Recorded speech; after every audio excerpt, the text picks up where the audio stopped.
জনাইছোঁ। সকলো নিশ্চয় ভালে আছে।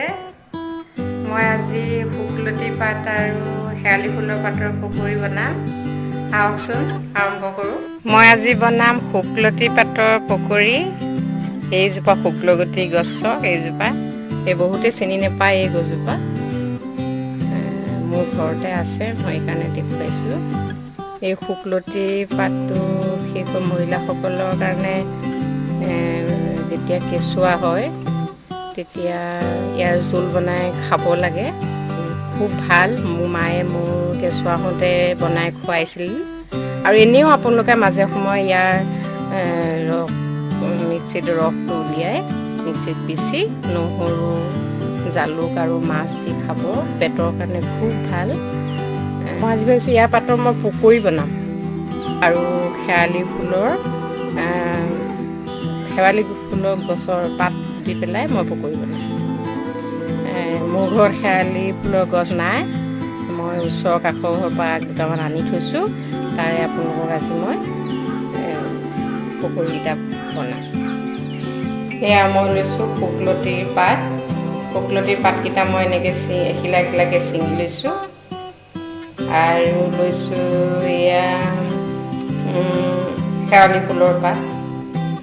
শেৱালি ফুলৰ পাতকেইটাও মই এখিলা এখিলাকৈ ছিঙি লওঁ। আৰু লৈছোঁ এডোখৰ আদা, 3টা জলকীয়া। আৰু ইয়াতে লাগিব মচুৰ দাইল আৰু অলপ চাউল। যদি চাউল 2 চামুচ লয়, মচুৰ দাইল 4 চামুচ ল'ব। আৰু এইখিনি 2 ঘণ্টামান পানীত তিয়াই থ'ব। আৰু লাগিব তেল, নিমখ, হালধি। এতিয়া মই মিক্সিত দাইল আৰু চাউলখিনি পিচি ল'ম। দাইল আৰু চাউলখিনি পিছোঁতে আপোনালোকে বেলেগে বেলেগে পিচিব, কাৰণ দাইলখিনি অতি সোনকালে মিহি হৈ যায় আৰু চাউলখিনি অকণমান টাইম লাগে। ভালকৈ পিচিলে পেষ্টটো ধুনীয়া হ'ব। আৰু ইয়াৰ লগতে আদা আৰু জলকীয়া কেইডোখৰো কাটি পেলাই পিচি ল'ব। পেষ্টখিনি মিক্সিত ভালকৈ পিচি ল'লোঁ। দাইল, চাউল, জলকীয়া, আদা এইখিনি পিছা হৈ গ'ল। আৰু এতিয়া ইয়াতে দিম নিমখ। হালধি আপোনালোকে সোৱাদ অনুযায়ী নিমখ দিব আৰু দিব হালধি।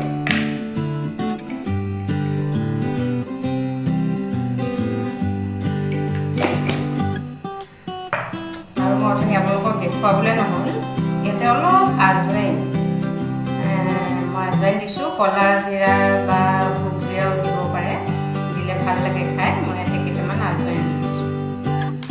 আৰু এইখিনি ভালদৰে মিলাই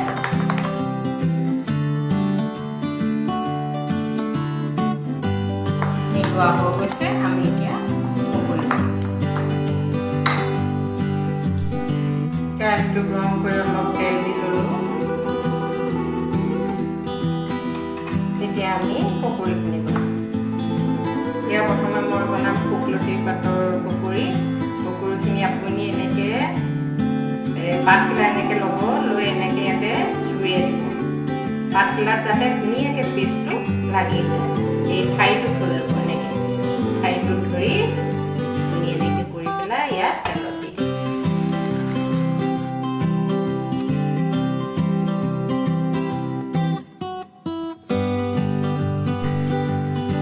একফালে ভালকৈ হৈ গ'লে আপুনি এনেকৈ লুটিয়াই দিব। লুটিয়াই দি মৰমৰীয়া হোৱালৈকে ভাজি থাকিব।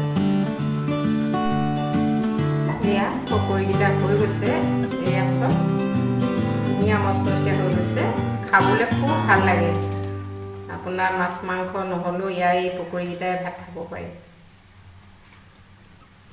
এয়া চব একদম মচমচীয়া। আকৌ এবাৰ মই আপোনালোকক দেখাই দি দেখাওঁ।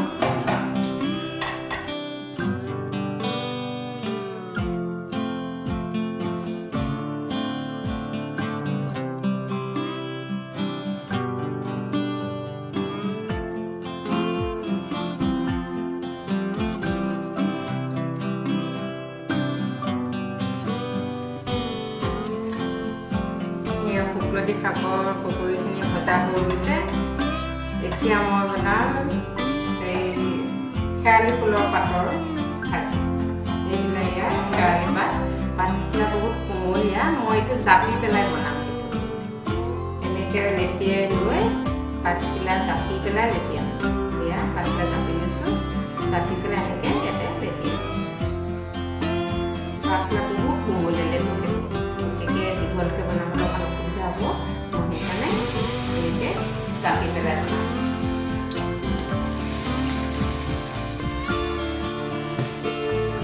আৰু একেবাৰে মই আগ দুটা আনিছোঁ। এই আগ দুটাও মই এনেকৈ এইটো এনেকৈ তেতিয়াই ভাজোঁ। এইটো অকণমান ঠাৰিডাল লাষ্টতে ধৰি এইটো এনেকৈ ভাজোঁ। এই শেৱালি ফুলৰ আগকেইটা এই ল'ৰা ছোৱালীৰ জ্বৰ হ'লে এই আগকেইটা পিচি আপুনি অকণমান মৌজোলৰ লগত খুৱাই দিব, জ্বৰ ভাল পায়। মানে সৰুতে মোৰ ল'ৰা ছোৱালীকেইটা দিছিলোঁ, অলপ জ্বৰ থাকিলে মই শেৱালি ফুলৰ আগ দুটামান আনি মৌজোলৰ লগত পিচি খুৱাই দিওঁ। ভাল পাব বেছি হ'লেহে মই ডাক্তৰৰ ওচৰলৈ নিওঁ, নহ'লে এই আগ খাই ল'ৰা ছোৱালীকেইটা জ্বৰ ভাল পাইছিল। আপোনালোকে এনেকৈ দি চাবচোন কেতিয়াবা জ্বৰ হ'লে।